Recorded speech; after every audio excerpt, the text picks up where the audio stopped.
Hey y'all, hey, welcome back You know you like to the Isla J experience. Now, full disclaimer to today's video, this is not your average reinvention video.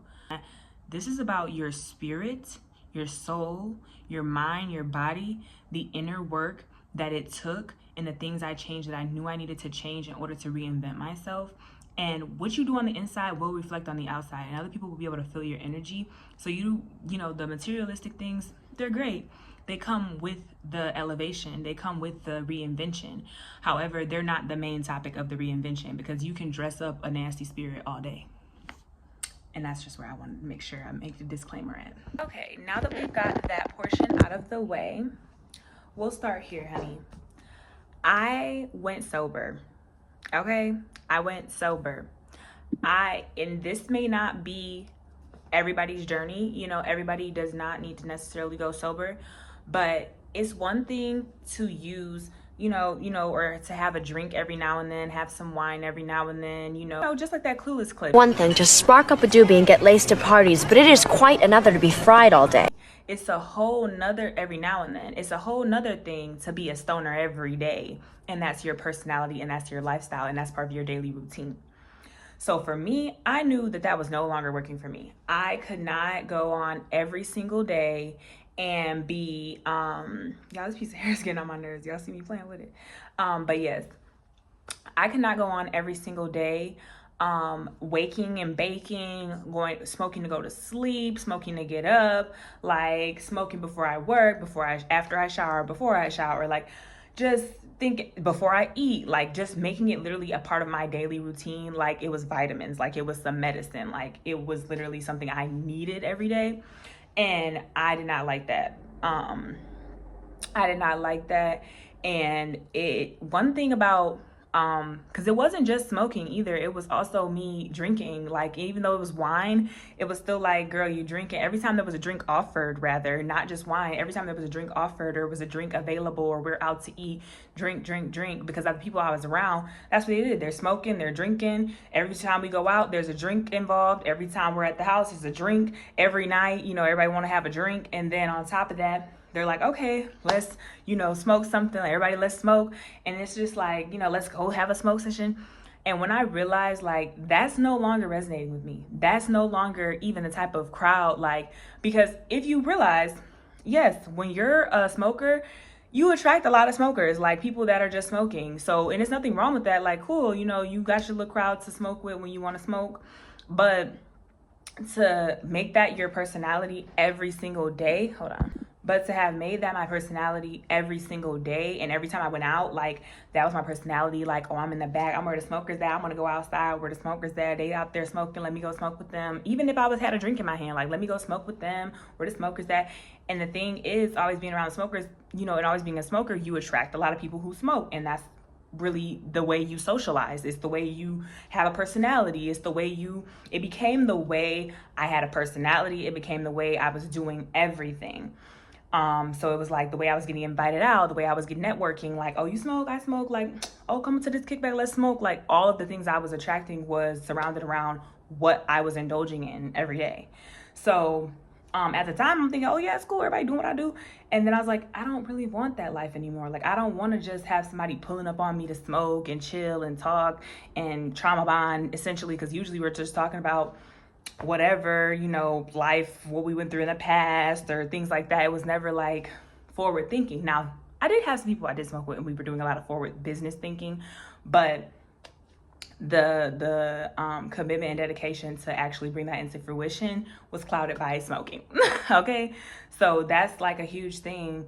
In your early 20s, everybody's smoking, everybody's drinking, and I was the girl that was going out on a Thursday, like Tuesday, just at the club. And one day I was in the club and I literally was falling asleep, y'all, sitting up in the section like this. Bruh.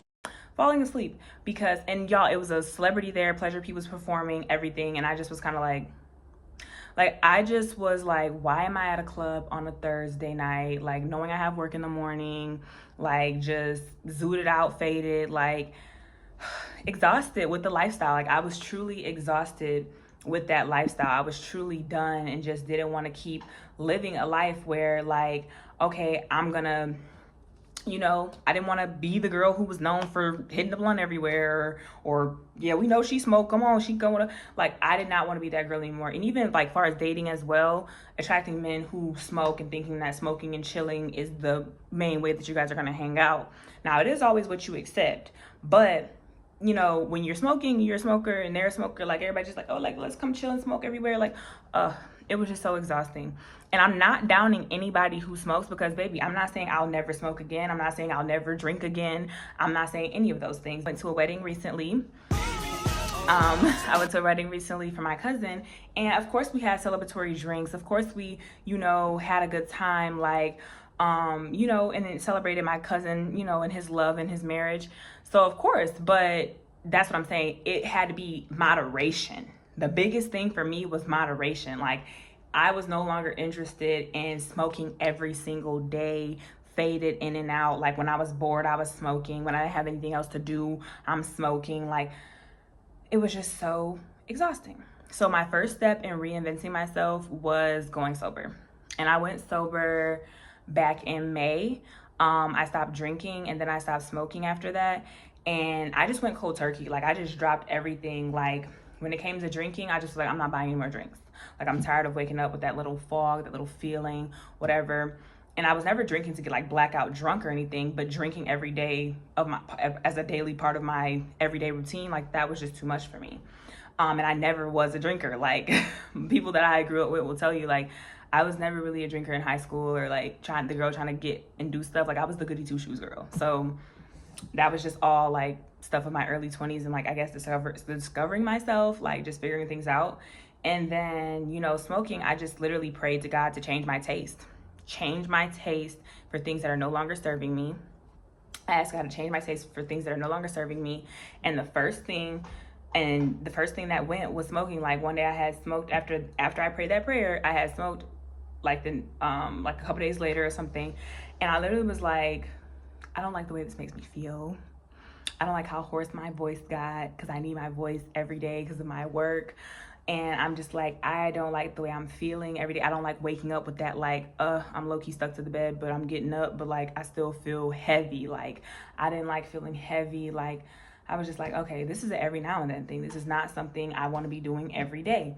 And even occasionally, it's very, very occasion. Like, I didn't have a taste to do it on the daily. I went from being the person that smoked to eat, wake up, wake and bake, go to sleep, all of that, to being the person that was literally like, I don't know when the next time I'm going to smoke, but whatever. I don't even know if I'm going to smoke. Like, I don't know. It might just be edible. I don't know. Like, I don't know when next time I'm going to indulge in that. And I don't really care, because my taste for it really changed. Like, going sober and really committing to like sobriety and just really just getting it out of my system, detoxing my system, was one of my biggest things, because my mind got more clear, my prayer life got more intense, my relationship with God got more intense, because instead of using like substances, drinking, smoking, even having sex, because I had went abstinent as well. Like, I just really went cold turkey on all the things I needed to stop. Like, just my world was spinning out of control, chaos, when I was indulging in those things, overly indulging in those things. So I literally just scaled back and went cold turkey and just completely detoxed it out of my body, and detoxed my mind, body, soul, and spirit from those things, and found other things to spend my time doing. And one of those things definitely was me talking to God, and was me tapping in with God and my relationship with God, like reading my Bible every day, and focusing on my spiritual relationship. And at the end of the day, when you go sober, you're gonna realize what you were trying to numb yourself from, because usually when you're overindulging, it's because you're trying to numb yourself. And I knew for a fact, like, I was trying to numb the fact that I was living place to place, and I was in a whole nother state, and I didn't really have anybody that I could really like trust and go to. So I was using substances to not only find a community, like, I know if I was smoking, somebody could, not only to attract community, but it wasn't the aligned community that was going to really help me elevate and become a better woman. It was just people that were doing what I was doing. So I seen the people that attracted at the time, and I was like, no. So not only that though, and being a part of the party, high life, literally, and also just running from my emotions. I didn't want to deal with what I was going through. I didn't want to feel the energy from what I was going through. I didn't want to, feel that pain. I didn't want to, come to realization of my circumstances, like I didn't want to do any of that. I was like, I'm gonna just run and numb myself and everything will be fine. No.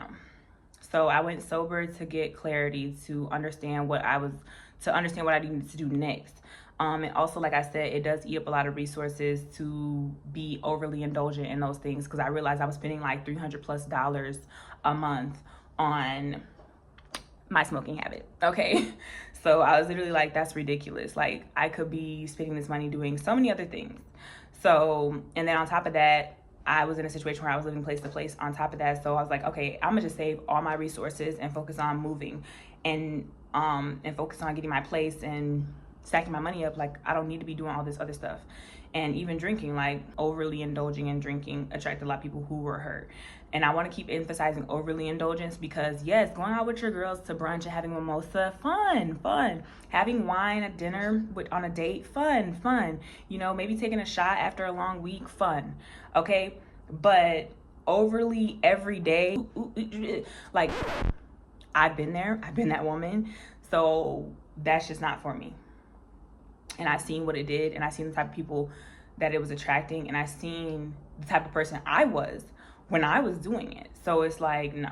The next thing, I changed my diet. I changed my diet from like, you guys, I was eating everything when I first moved to Georgia.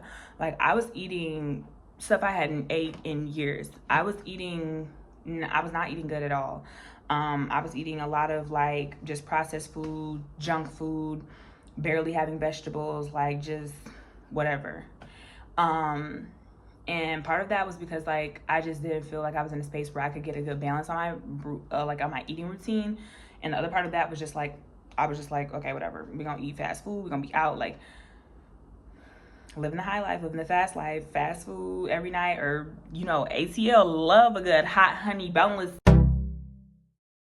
time. So I was stuff like that, like, and I just realized like, no. So I really started detoxing and focusing on my health, and like focusing on like eating properly, you know, having a balanced meal. And when I say eating properly, I'm not saying, okay, I went to eating salads every day.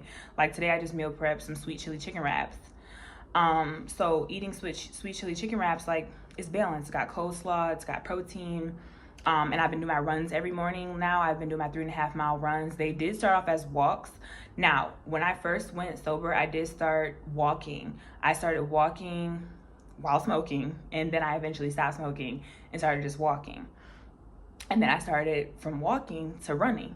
And once I was, you know, 3.5 miles of from walking to running, and now I do intermittent walk 3.5 miles every morning, almost 4 miles. It's done so much for me. Like, it helps keep my head clear. It helps keep my mood balanced. And it helps me just like, you know, blow off steam. My runs, I get a lot of like clarity, just being able to sweat it off, just being able to release and detox my emotions. Like, it's really good. So changing my diet and getting back into a fitness routine as far as like my runs and my walks, like that's another thing that I did when I reinvented myself. Like exercising, even 3 to 5 times a week. 5 to 7 is what I'm pushing for now, but I started off with 3 to 5. 3 to 5 times a week, I was making sure at least 3 times a week I did my run/walk. And it used to be every single day I used to do my walk, or at least 5 days a week I used to do my walk. Now that I'm doing my run, I do like my run like 3 days a week, and then the other 2 days I might work out at home, you know, do some leg workouts, whatever, find something on YouTube, TikTok, and work out at home, just some body weight. Or I'm eventually planning on getting dumbbells as well, or going to the gym, either way.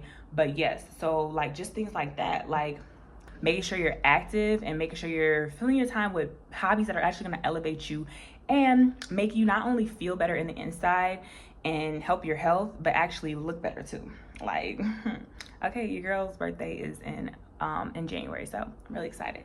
So I'm really like locked in. And I move my body and I sweat every day, you know, something, whether it's cleaning my house, doing an inside workout, doing a dance, going for my walk/run, like whatever. But yes, and then I'm eating better too. So like that's helping alone drop the weight. But yes, those are some things like in the beginning, you know, those are some just everyday swaps, everyday interests. Like, and I mean, literally just putting a vegetable and a fruit. Like I start my morning with fruit now, or a smoothie. or a fruit. Like, so I either started with an orange or I started with a smoothie, like a protein smoothie. Now that I'm running, I do my protein smoothie usually, but I might start with both if I'm hungry. You know, it's balance. Like, it's all about balance, moderation. You know, my first chunk of reinvention was learning to do things in moderation. Going sober and going cold turkey to learn how to do it in moderation and not be overly indulgent in what I'm eating, what I'm indulging in, smoking, drinking, like making sure it's all in moderation and not taking over my life to the point that it's something I feel like I'm codependent on. Food, drinking, smoking, any of it. It's always to, like, you know, hide your feelings or hide emotions. And when I stopped being overly indulgent in food, smoking, and drinking, that helped me to you know, get better focused and actually honor my emotions. Because like I said, my relationship with God got better. I started reading my Bible every day in May. I started off with Psalm, and then we just went from there. I was Psalm, Proverbs, Solomon, and then Nam and John. Like, so a little bit all over the place, but I just, you know, read my Bible every day, read scripture, read a verse, read something out of the Bible every day that's calling to me. And, you know, just committed to that. Like, that's why I say you don't have to make the goal too extravagant, like, oh, read 10 pages of the Bible every day. Like, you want to actually be able to soak in what you're reading and soak in what you're looking at and what you're taking in, and the prayers you make with God, you do want to make them intentional, and the conversations you have with God. So it's just like not overly pressurized, like do this, because I'm not that kind of girl. I can't do that. Like, I just don't want to live a high pressurized routine of just like do. No, I want to actually be able to indulge, like sit in it and really feel what I've been doing and really let it speak to me as much as I'm speaking to God, God speaking to me, and me receiving the message and the words that are being confirmed. Okay, so that was a big thing for me. Building my relationship with God was definitely a part of my reinvention process. Make sure I'm intentionally praying more often throughout the day. Like, I literally have a drawer, and in this drawer, it's not just sticky notes, but they're actual prayers in here. Like, I'll write a prayer on them. Like, I know, like just little reminders about how blessed I am, stuff like that. Reminders and prayers and sticky notes and just different things to help me just get better with knowing where I'm going, knowing my mission, knowing I'm here for a purpose, and reminding myself of that constant. When you go sober and when you get rid of all the things you're overly indulging in and you learn how to scale it back on a moderation, you may get bored, because a lot of people eat out of boredom. A lot of people smoke out of boredom. A lot of people drink out of boredom. It's like not having enough hobbies. So what did I just start doing? I started reading books, not just the Bible. I started reading books. This is a really good book. This is my second book. The first book I read was How to Do the Work by Dr. Nicole LaPerera. And then now I'm reading this book, and I do take my time reading my books. I do try to read 10 pages a day, but some days I skip days just because, like, I really, like I said, I like to let what I'm reading really sit in me and really receive what it said and connect it and let it connect and let it hit and then go back in, versus just like loading myself up with information that's just pointless to me. I'm in college now, so in August I started classes. So now I have things that are helping form my routine, that I'm not just sitting around, and then I do my content creation and my YouTube. These are things that I've done to hone in my energy and focus. I do want to say honorable mention. Having your relationship with God will literally help you with everything else that I've spoke about in this video. Having your relationship building with God will help you become sober, will help you change your diet, will help you get a good fitness routine and have the strength to and the commitment and dedication to do it every single day. It will help you with everything I spoke about in this video. Those are some things that I did to reinvent myself. If we're going to get into a little bit of materialistic of what I did, I will say that I did change my style of dress. Like today I have on a cute little green dress. You know, I changed how I present myself because I stopped going to the club. So I'll say that too. Like, I stopped going to the club, and when I stopped going to the club, I said, okay, how do I want to present myself? How do I want to dress? Because I don't want to dress like a girl who's about to go to the club, or the only two ways I used to dress was either a girl who's about to go to the club or the girl who was about to go to the gym. And I'm like, that cannot be my only two styles of dressing. I don't want to be, you know, overly everything out there, everything exposed. But I also don't want to be looking like I just came from a run. So I started, you know, wearing more dresses, more skirts, stuff that was simple changes. Find skirts and dresses that you like, the similar style of dress of the things you like or see on Pinterest. That's where I started. Pinterest. I created a little board on Pinterest, and the board I created on Pinterest, I was able to, the board I created on Pinterest, I was able to, you know, use that as a basis for my style of dress. So I just started finding clothing items and pieces, even at garage sales or thrift stores. If you're a girl who goes thrifting, you're my kind of girl, because like I have found some beautiful pieces at thrift stores. I found really good pieces at the thrift store. I found a green cashmere sweater at like a clothing swap. So I have shopped all over the places for great pieces, great items, and I let people tell you, oh, you gotta shop here and do this and be uppity and to change your look. No, you can go anywhere and find the things that you wanna wear that inspires you, the style of dress you wanna dress like, that you're, you know, looking for. You can shop it for anywhere, is my point. Because I love a good H&M and I love a good Zara. I did start wearing a little bit more jewelry. But yeah, I started wearing more watches. I'm gonna start investing in more necklaces, but I want to like get some custom pieces for my necklaces because I want like some gold necklaces, like, you know, dainty, cute. Okay, and we're gonna wrap this up. But yes, y'all, if y'all like this video, please like, comment, and subscribe. I will be doing more videos like this, and any recommendations, any videos that you want to see, anything you want to see me talk about more in depth, just let me know in the comments. And if you made it this far in the video, I always do like a little secret emoji thing. Drop some green hearts in the comments since I'm wearing a green dress today. Drop some green or blue hearts in the comments so that I know you made it this far in the video.